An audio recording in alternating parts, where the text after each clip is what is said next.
Alright guys, so let's get right into it. Her face has already been cleansed. I wasn't recording when I cleansed it, but I just used like a regular makeup wipe and some witch hazel. Now I'm just going in with a moisturizer just to prep her skin.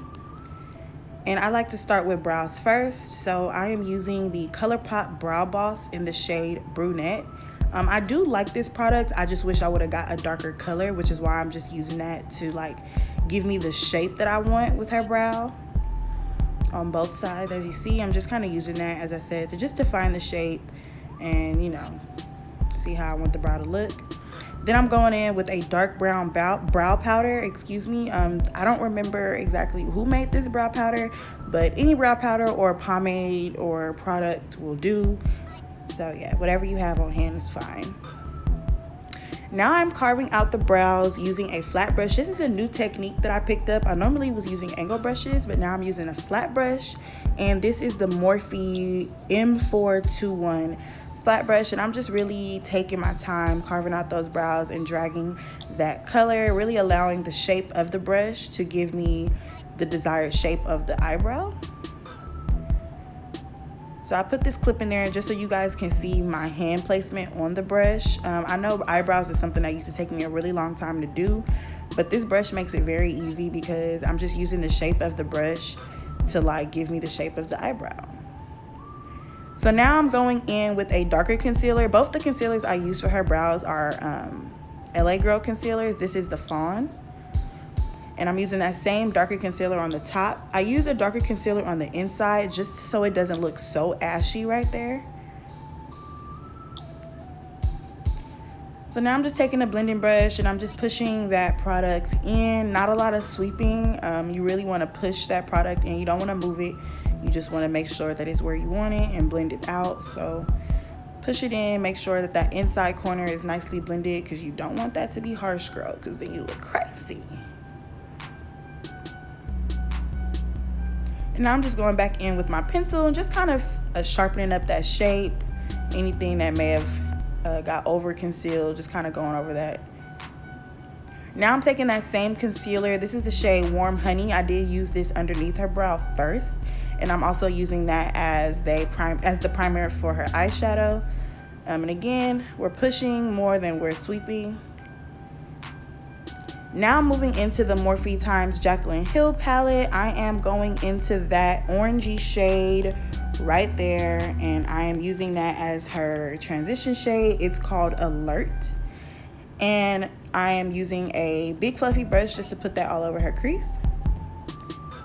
And I'm just pushing that color in until I get the color payoff that I want. Notice that I'm holding the brush lower toward the tail. That way the brush is really doing the work for me and I'm just kind of guiding it. Again, notice how I'm holding the brush, allowing those bristles to really work for me, and I'm just making sure the color goes where I want it to go.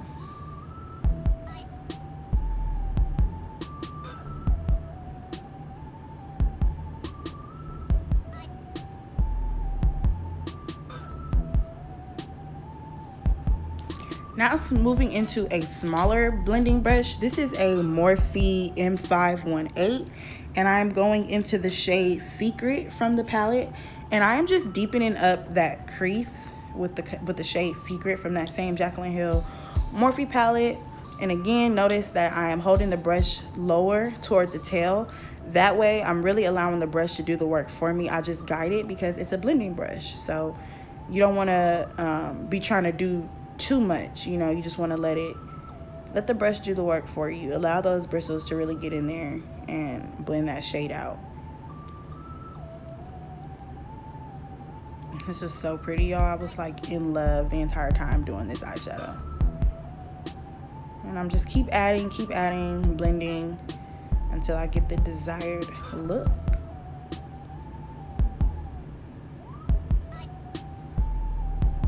So now I'm cutting the crease. The easy thing for me to do is to just put a little concealer on the edge of the lid and then have the client look up. That way I get a guideline of like where their crease is. She is a friend of mine, so I already kind of know how her eye shape is, but I just did this for the video. So you guys can see that is an easy way of like cutting the crease, even if you're doing it on clients or if you're doing it on yourself. Just, you know, put a little concealer on your lid and then look up wherever that concealer touches, that's where you start to carve your crease out. And so now I'm just taking that same brush and just removing the excess concealer that I used after I carved out the cut crease. So now I'm moving into the shade Lolly from that same palette. And I'm just putting that all over our center cut crease. Like really, really making sure that that color is super intense. And again, I'm using the brush to maintain my shape. Like that curved edge of the brush, I'm making sure that I use that once I get up to my cut crease to make sure that like the product is going exactly where it needs to be. So now I moved into a smaller flat brush and I went into the shade Boom from the palette, which is just a deeper shimmer shade.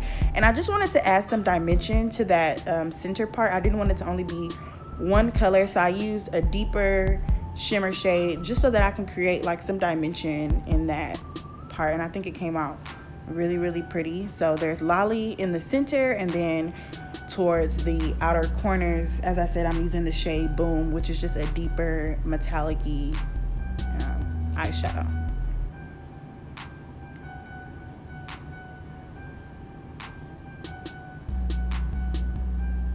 Now going in with a flat brush, a smaller blending brush, I'm going back into the shade Secret, and I'm just blending in and, you know, erasing those harsh lines from where I cut the crease.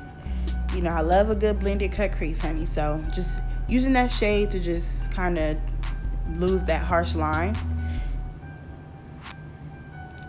And also I did go into another Morphe palette that I have and use like a darker brown color because it wasn't giving me the intensity that I want. I just don't remember the name of that shade.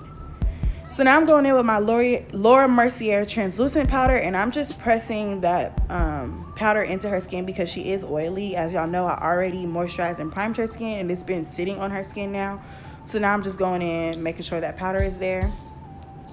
Then I'm going in with with foundation. This is the Black Opal foundation stick in the shade Truly Topaz. I'm putting that in the center of her face. And then I'm using the darker shade. This is the shade Nutmeg, also the Black Opal foundation sticks. I love using these with my clients. And I'm just using that. And then taking that like kabuki foundation brush and just blending.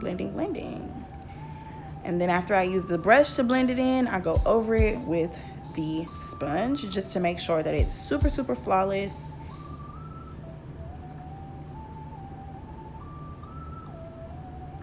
Now I'm contouring her using the shade Hazelnut. This is another Black Opal foundation stick.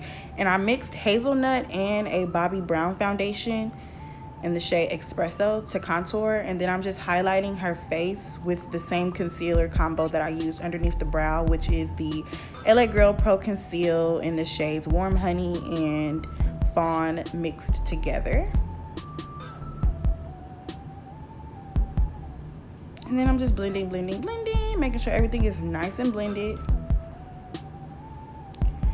Then I set her face using the Makeup Revolution banana powder. I love this powder, y'all. I don't know why I haven't been using it. I love this powder.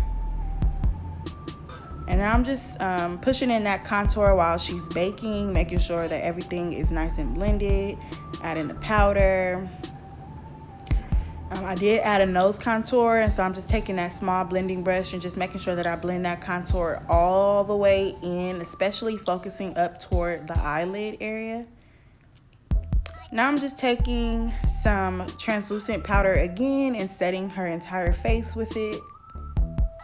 And y'all, my camera died after this, but this is the final result once I added lashes, highlight, lip, and everything. I really love the way this came out. Sorry if this tutorial was all over the place, but I hope you guys enjoyed it. If you have any questions, please feel free to leave them in the comment section below, and I will see you guys in my next video.